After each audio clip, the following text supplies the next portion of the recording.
Hello, નમસ્કાર મિત્રો. Quick રિવિઝનની અંદર આજે આપણે સ્પેસિફિક બંધારણની અંદર પ્રસ્તાવના ઉપર વાત કરીશું અને 51 એવા તથ્યો વિશે વાત કરીશું જે આવનારી જીપીએસસી અને વર્ગ 3ની પરીક્ષામાં સીધા પૂછી શકાય અથવા તમને કામ લાગી શકે. તો ચાલો આપણે આગળ વધીએ. તમારે જો લેક્ચરની અપડેટ જોઈતી હોય તો યુટ્યુબની અંદર ક્વિક જીએસ બાય બાલા સરકાર, ઇન્સ્ટાગ્રામમાં બાલા સરકાર નિક પટેલ અને ટેલિગ્રામની અંદર બાલા સરકાર 108 જેની અંદર આપણે આ લેક્ચરની પીડીએફ મૂકતા હોઈએ છીએ. તો ચાલો આપણે આગળ વધીએ દોસ્તો. પ્રસ્તાવના એટલે આપણા બંધારણનું જે આમુખ છે એ બંધારણની એક ઓળખ કહેવાય છે. તો ભાઈ આ બંધારણની અંદર જે જોવા મળે છે એની અંદર તમે જો ધ્યાનથી જોશો તો તમને એક શબ્દ સાંભળવા મળશે, આઈડેન્ટિટી કાર્ડ. તમને હું સાથે પ્રશ્ન પણ પૂછવા માંગીશ એ કયા મહાનુભાવ હતા જેમને બંધારણના આઈડી કાર્ડ તરીકે આ પ્રસ્તાવના આમુખને દર્શાવી છે, એની ફિલસૂફીનો સારાંશ કીધું છું. જો તમે જાણતા હોય તો કોમેન્ટ બોક્સમાં જણાવજો, તો લેક્ચરના એન્ડમાં તો હું તમને બતાવીશ. બંધારણનો આત્મા એ આ પ્રસ્તાવના છે, આવું પણ એક મહાન વ્યક્તિએ કીધેલું છે. કહેવાનો મતલબ એક છે કે જ્યારે આપણી શક્તિની વાત આવે છે, આપણે શબ્દ બોલીએ વી ધ પીપલ ઓફ ઇન્ડિયા, અમે ભારતના લોકો, આની અંદર જે શક્તિ છુપાયેલી છે, આપણું બંધારણ શું કરી શકે છે એનું ઇન્ટ્રોડક્શન ટ્રેલર આપે છે આ પ્રસ્તાવના, જેને આપણે આમુખ કહીએ છીએ, પ્રિએમ્બલ કહીએ છીએ. તો તમે જાણતા જશો કે સ્પર્ધાત્મક પરીક્ષાની જ્યારે એમસીક્યુ વાળી પરીક્ષા આવે તો 3 તારીખો મોસ્ટ ઇમ્પોર્ટન્ટ થઈ જાય છે જે પ્રસ્તાવના સાથે સંકળાયેલી હોય, જે સમય રેખા છે. પહેલી તારીખ છે 13 ડિસેમ્બર 1946. સાહેબ આ એ તારીખ છે જે તારીખના રોજ પંડિત જવાહરલાલ નહેરુના નેતૃત્વ નીચે પંડિત જવાહરલાલ નહેરુએ બંધારણ સભાની અંદર ઉદ્દેશ પ્રસ્તાવ મૂક્યો હતો. આ તારીખ પરીક્ષા પૂછાયેલી છે. પ્રસ્તાવ મૂકવાની તારીખ છે, રજૂ કરવાની તારીખ હતી, જેને આપણા બંધારણના પ્રસ્તાવનો આધાર પોઈન્ટ કહેવામાં આવે છે. ત્યારબાદ 22 જાન્યુઆરી 1947ના રોજ 22 જાન્યુઆરી 1947ના રોજ બંધારણ સભા દ્વારા આ ઉદ્દેશ પ્રસ્તાવનો સ્વીકાર કરવામાં આવ્યો. એટલે પરીક્ષામાં પ્રશ્ન પૂછી શકાય કે બંધારણ સભા દ્વારા પ્રસ્તાવના આમુખનો સ્વીકાર ક્યારે કરવામાં આવ્યો? 22 જાન્યુઆરી 1947ના રોજ. અને ત્યારબાદ બંધારણનો અમલ અને સ્વીકાર કઈ તારીખે કરવામાં આવ્યો? તો 26 નવેમ્બર 1949. આમ અત્યાર સુધી તો નથી પૂછાયું, પણ ક્યાંક બંધારણનો જે સ્વીકારની વાત આવે, આ પ્રસ્તાવનાનો જે સ્વીકાર કઈ તિથિએ કરવામાં આવ્યો, કોઈક એવો પ્રશ્ન પૂછે તો યાદ રાખજો, માર્ગશીર્ષની શુક્લ સપ્તમીની વિક્રમ સંવત 2006ના રોજ એનો સ્વીકાર કરવામાં આવ્યો હતો. હવે આ હું અત્યારે હાલ ખાલી પ્રસ્તાવના આમુખની વાત કરી રહ્યો છું. આ આમુખના લખાણમાં વિદેશની અથવા વિદેશી કલ્ચર એનો પ્રભાવ જોવા મળ્યો છે. એક અમેરિકાનો અને એક ઓસ્ટ્રેલિયાનો પ્રભાવ આપણા બંધારણના આમુખ પ્રિએમ્બલમાં જોવા મળે છે. સૌથી પહેલા એનો વિચાર, ભારતની અંદર આ વિચાર ક્યાંથી આવ્યો આવો પ્રશ્ન પૂછાય તો યાદ રાખજો, America, United state of America, USA માંથી ભારતના બંધારણનો વિચાર આવ્યો. જ્યારે આપણા બંધારણની જે ભાષાની શૈલી છે એ ભાષાની શૈલીમાં ઓસ્ટ્રેલિયાના બંધારણનો પ્રભાવ જોવા મળે. સાહેબ પ્રભાવની વાત કરો, આપણે કોપી પેસ્ટ નથી કે વિચાર લીધો છે. હવે જ્યારે આમુખ લખાયું તો આમુખ લખવામાં કોના હસ્તલેખનનું, કોને લખ્યું છે? તો પ્રેમ બિહારી નારાયણ રાયઝાદાએ ઇટાલિક શૈલીની અંદર લખ્યું છે. અને એની ચારે બાજુ જે સુશોભન કર્યું છે, નકશીકામ કર્યું છે, એ શાંતિ નિકેતનના કલાકાર રામ મનોહર સિન્હા દ્વારા કરવામાં આવ્યું છે. એટલે બંધારણનું પુસ્તક જોશો ને તો જે આમુખ છે, પ્રેમ્બલ છે ને, નીચે રામ લખેલું જોવા મળે છે. એ કારણ શું? રામ મનોહર સિન્હાની એક સાઇન કરેલી બતાવી છે. હવે ભારતના આ બંધારણના આમુખની અંદર ભારતીય બંધારણના જે સ્વરૂપો છે એને 5 સ્તંભમાં મૂકવામાં આવ્યા છે. પહેલો સ્તંભ છે સાર્વભૌમ. ભારત કોઈ પણ વિદેશી શક્તિના નિયંત્રણમાં નથી, ડોમિનેટ નથી, ભારત સ્વતંત્ર છે, એ સાર્વભૌમ બતાવ્યું છે. બીજો આધાર સ્તંભ આપણો છે સમાજવાદ. હજુ આપણે બંધારણની આગળની સિરીઝમાં આ બધા ટોપિકોને ઊંડાણપૂર્વક સમજવાનો પ્રયત્ન કરીશું. સમાજવાદી છીએ આપણે. ભારતમાં લોકશાહી વાળા સમાજવાદને પ્રોત્સાહન મળ્યું છે, સામ્યવાદને પ્રોત્સાહન, સામ્યવાદી નીતિને આપણે પ્રોત્સાહન નથી આપતા, આપણે સમાજવાદ પણ લોકશાહી વાળો. ત્રીજો આપણો આધાર સ્તંભ છે બિન સાંપ્રદાયિકતા. રાજ્યોને કોઈ સત્તાવાર ધર્મ નથી, દરેક ધર્મ આપણા માટે સમાન છે, આપણે દરેક ધર્મને ઇક્વલ વેલ્યુ આપીએ છીએ. આ ઉપરાંત ભારતનો ચોથો આધાર સ્તંભ છે લોકશાહી. અંતિમ સત્તા લોકોના હાથમાં છે અને લોકશાહી પછી વાત આવે છે પ્રજાસત્તાક.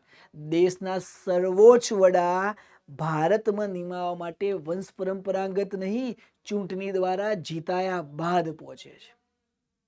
હવે આ પ્રસ્તાવનાની વાત કરી તો પ્રસ્તાવનાની અંદર જે આદર્શો લેવામાં આવ્યા છે એ આદર્શોનો સ્ત્રોત કયો છે? તમે ક્યાંક આપણું આમુખ વાંચો તો એમાં ન્યાયની વાત કરી છે, 3 પ્રકારના ન્યાયની વાત કરી છે. આ MCQમાં પૂછાયેલો પ્રશ્ન છે. ભારતના આમુખની અંદર 3 પ્રકારના કયા ન્યાય આવે? સામાજિક ન્યાય, આર્થિક અને રાજકીય. આનો જે આધાર લેવામાં આવ્યો છે એ રશિયન ક્રાંતિમાંથી લેવામાં આવ્યો છે. તમે જાણતા જ હશો કે 1917ની અંદર જે રશિયન ક્રાંતિ થઈ USSRમાં, એ ક્રાંતિમાંથી આ ન્યાયની વાત આવી. હવે રશિયાની વાત નીકળી છે તો દોસ્તો તમે જાણતા જ હશો રશિયાનું કેપિટલ કયું છે? જો જાણતા હોય તો કોમેન્ટ બોક્સમાં લખજો, હું તમારા દરેકે દરેક કોમેન્ટના રિપ્લાય આપીશ. તમે કેવા પ્રકારના વિડીયો જોવા માંગો છો, તમને વિડીયોમાં મજા આવે છે કે નહીં, પ્લીઝ કોમેન્ટમાં તમે જણાવજો. તો 3 પ્રકારના ન્યાય, સામાજિક, આર્થિક અને રાજકીય. હવે સ્વતંત્રતાની વાત આવે તો આપણા બંધારણની અંદર આમુખમાં 5 પ્રકારની સ્વતંત્રતાની વાત કરવામાં આવી છે. 1, વિચારની સ્વતંત્રતા, વિચારવાની. એના પછી અભિવ્યક્તિ કરવાની, માન્યતાની, ધર્મની, ઉપાસનાની. તો આ જે વિચાર છે એ ફ્રાન્સની ક્રાંતિમાંથી આપણામાં આવ્યો છે. તો ચલો મને જણાવો ફ્રાન્સનું કેપિટલ કયું છે દોસ્તો? આપણે થોડું જીકે પણ સાથે સાથે લેતા જઈએ. રશિયાનું કેપિટલ છે મોસ્કો અને ફ્રાન્સનું કેપિટલ છે પેરિસ. સાથે યાદ રાખજો. ન્યાય, સ્વતંત્રતા પછી સમાનતાની વાત છે. સાહેબ આપણા ત્યાં 2 પ્રકારની સ્વતંત્રતા છે. દરેક વ્યક્તિને દરજ્જો, સમાન તક, આવી સમાનતાની વાત કરવામાં આવી છે. અને આના પછી ફ્રાન્સ ક્રાંતિમાંથી બીજી વસ્તુ આપણામાં લેવામાં આવી છે બંધુત્વ. વ્યક્તિની ગરિમા અને રાષ્ટ્રીય એકતા અને અખંડિતતા જાળવવાનો સંકલ્પ આપણે જે બંધુત્વતામાં લેવાનો છે એ. એટલે કહેવાનો મતલબ સ્વતંત્રતા, સમાનતા અને બંધુત્વતા, આ 3 વસ્તુ ફ્રાન્સની ક્રાંતિમાંથી, અને ન્યાયની વાત આવે છે તો ન્યાય આપણે રશિયન ક્રાંતિમાંથી ભારતના બંધારણના આમુખમાં સ્થાન આપવામાં આવ્યું છે. હવે ઐતિહાસિક વાત. સાહેબ ઐતિહાસિક બદલાવો કયા કયા થયા છે? તમે ક્યાંક થયું હશે કે ભાઈ ભારતનું બંધારણ અને એનું આમુખ બન્યું તો આમુખને શું સમય સાથે સુધારા થયા? એના માટે સુપ્રીમ કોર્ટમાં કેસ પણ લડાયા છે. હું 3 કેસ વિશે વાત કરીશ જે પરીક્ષામાં આમુખના પરિપ્રેક્ષમાં પૂછી શકાય. અત્યાર સુધી જ્યારથી બંધારણ લાગુ પડ્યું છે ત્યારથી અત્યાર સુધીમાં ફક્ત એક જ વખતે ઇન્દિરા ગાંધી ભારતના વડાપ્રધાન હતા ત્યારે 1976માં જે 42મા નંબરનો જે બંધારણ સુધારો આવ્યો એના થકી આપણે ત્યાં શબ્દમાં એક વખતે સુધારો કર્યો છે આમુખમાં. મૂળ બંધારણ છે ને 1949માં જ્યારે બન્યું ત્યારે ફક્ત સાર્વભૌમ શબ્દ, લોકશાહી અને પ્રજાસત્તાક, આવા 3 શબ્દો જ હતા. પણ 42મો સુધારો થયો ઇન્દિરા ગાંધીની સરકારમાં તો સુધારા પછી નવા શબ્દો 3 એડ થયા: સમાજવાદી, બિનસાંપ્રદાયિક અને અખંડિતતા, રાષ્ટ્રીય એકતા સાથે જોડાયો. કહેવાનો મતલબ આપણે સમાજવાદી, બિનસાંપ્રદાયિક, સાર્વભૌમત્વ, લોકશાહીની વચ્ચે જીવવાવાળા લોકો થઈ ગયા. એટલે પહેલા સાર્વભૌમત્વ, લોકશાહી, પ્રજાસત્તાક હતા, હવે સમાજવાદી, બિનસાંપ્રદાયિક અને અખંડિતતા જેવા શબ્દો આપણે એડ કર્યા. તો તરત સવાલ થાય, ન્યાયપાલિકા આ બંધારણના જે આમુખની વાત છે એ જે પ્રસ્તાવના છે શું એના ઉપર સુધારો કરી શકાય કે ના કરી શકાય? એના પર કોઈ ચુકાદા આપ્યા છે? તો ઘણા બધા કેસ થયેલા છે. પણ સ્પર્ધાત્મક પરીક્ષામાં વધારે ચર્ચામાં આવેલો પહેલો કેસ 1960નો બેરુબારી યુનિયન કેસ. આ કેસની અંદર સુપ્રીમ કોર્ટે એવું કીધું હતું, એ ચુકાદો આપતો એવું કીધું હતું કે પ્રસ્તાવના છે ને, પ્રસ્તાવના એ બંધારણનું અંગ નથી. શબ્દ પકડજો. કયા ચુકાદામાં એવું કહેવામાં આવ્યું છે કે આમુખ, પ્રસ્તાવના, પ્રિએમ્બલ એ બંધારણનું અંગ નથી. તો બેરુબારી યુનિયન કેસ 1960. એના પછી Kerala state versus Kesavananda Bharati case. સાહેબ બહુ જોરદાર કેસ હતો. એક મઠમાં જમીન બાબતનો એક કેસ હતો. 1973 એનો ચુકાદો આવે છે. આ ચુકાદો બદલ્યો. આમાં કહેવામાં આવ્યું કે પ્રસ્તાવના જે આમુખ છે, પ્રિએમ્બલ છે, એ બંધારણનો અભિન્ન અંગ છે. એનું બેઝિક સ્ટ્રક્ચર, મૂળભૂત માળખું છે ને, એનો જે સિદ્ધાંત છે, એ સિદ્ધાંત સંસદમાં સુધારો કરી શકાય છે, પણ ધ્યાન રાખવું કે મૂળ માળખામાં બદલાવ ના થાય એ પ્રકારે સુધારો કરવો, એને નુકસાન ના પહોંચે એ પ્રકારનો સુધારો કરી શકાય. એના આધારે જ 1976 ઇન્દિરા ગાંધી 3 શબ્દો એડ કરાવે છે. આના પછી LIC ઓફ ઇન્ડિયાનો કેસ આવે છે 1995. 1995 LIC ઓફ ઇન્ડિયાના કેસમાં સુપ્રીમ કોર્ટે ફરીથી પુષ્ટિ કરી છે કે પ્રસ્તાવના બંધારણનો અભિન્ન ભાગ છે. એટલે બંધારણનો જ ભાગ ગણવામાં આવે છે. એના મૂળભૂત માળખામાં નુકસાન ના થાય એ પ્રમાણે સુધારો કરી શકાય છે. કેશવાનંદ ભારતી કેસ. ચલો હવે પરીક્ષા લક્ષી કેટલાક અન્ય ફેક્ટ વિશે વાત કરી શકીએ. શું બંધારણના આમુખમાં કોઈ સુધારો કરવામાં આવે તો શું કોર્ટમાં જઈ શકાય? તો સાહેબ આ બિન ન્યાયિક છે. પ્રસ્તાવનાનો અમલ લાવવા માટે કોઈ કોર્ટમાં જઈ શકાતું નથી. બંધારણનો પ્રસ્તાવના છે એને લાગુ કરવા માટે કોર્ટમાં જઈ શકાતું નથી. સત્તાનો સ્ત્રોત નથી. તો ભાઈ સરકારો સત્તાનો સ્ત્રોત, અને જ્યારે પણ બંધારણની કોઈ કલમમાં અસ્પષ્ટતા આવે છે ને, એવું જણાય તો એને સમજવામાં આ હેલ્પ કરે છે. બીજું શબ્દ અંતિમ સ્વીકૃતિ. આખા બંધારણનું ઘડતર થયું ને એના પછી સૌથી છેલ્લે આમુખનો સ્વીકાર કરવામાં આવ્યો. તો બંધારણમાં તો ભાગ પાડવામાં આવ્યા છે. કેટલા ભાગ છે બંધારણમાં? જરા કોમેન્ટ બોક્સમાં જણાવો ને. તો બંધારણના ભાગ સ્વરૂપે આને એડ નથી કરવામાં આવ્યો, શરૂઆતના પેજમાં મૂકવામાં આવ્યો છે.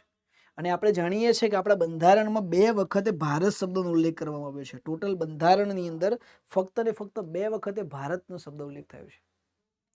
આપણા બંધારણના આમુખ, આ પ્રસ્તાવના માટે કેટલાક મહાન પુરુષોએ કેટલાક સ્ટેટમેન્ટ આપ્યા છે. દાખલા તરીકે કનૈયાલાલ માણેકલાલ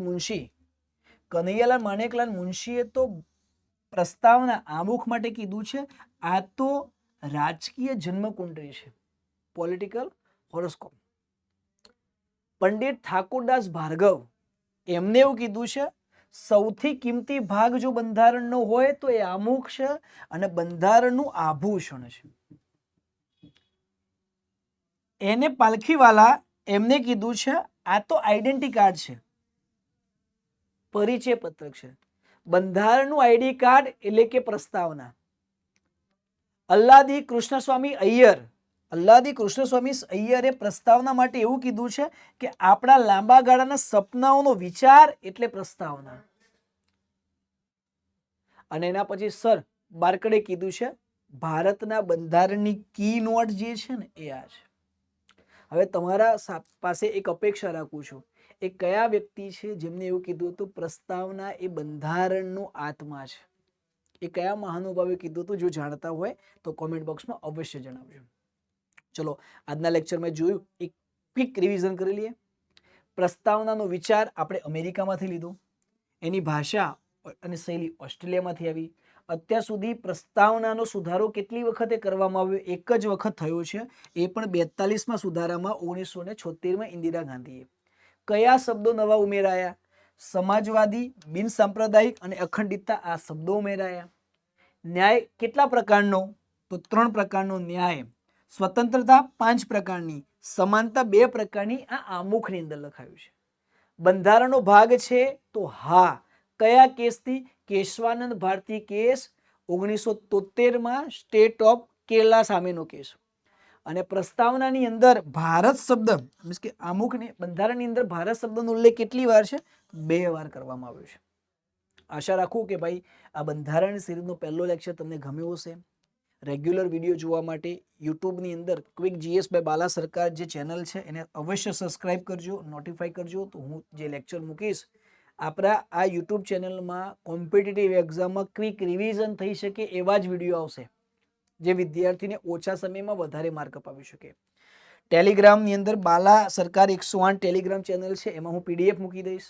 અને ઇન્સ્ટાગ્રામની અંદર બાલા સરકાર નિક પટેલ નામની એક ઇન્સ્ટાગ્રામ આઈડી છે, ત્યાં આગળ તમે મને ફોલો કરવા માંગતા તો કરી શકો છો. ત્યાં હું વિવિધ પ્રકારની રીલ્સ મૂકતો હોઉં છું. આશા રાખું કે આ વિડીયો તમને ઉપયોગી સાબિત થશે. આવા ને આવા વિડીયો જોવા માટે અને બીજા કયા કોન્સેપ્ટ છે જે તમારે ભણવા છે તો એ કોમેન્ટ બોક્સમાં જણાવજો, તો આપણે એ ટોપિકને ઊંડાણપૂર્વક ભણવાનો પ્રયત્ન કરીશું. રજા આપજો. બાલા સાહેબના જય સિયારામ.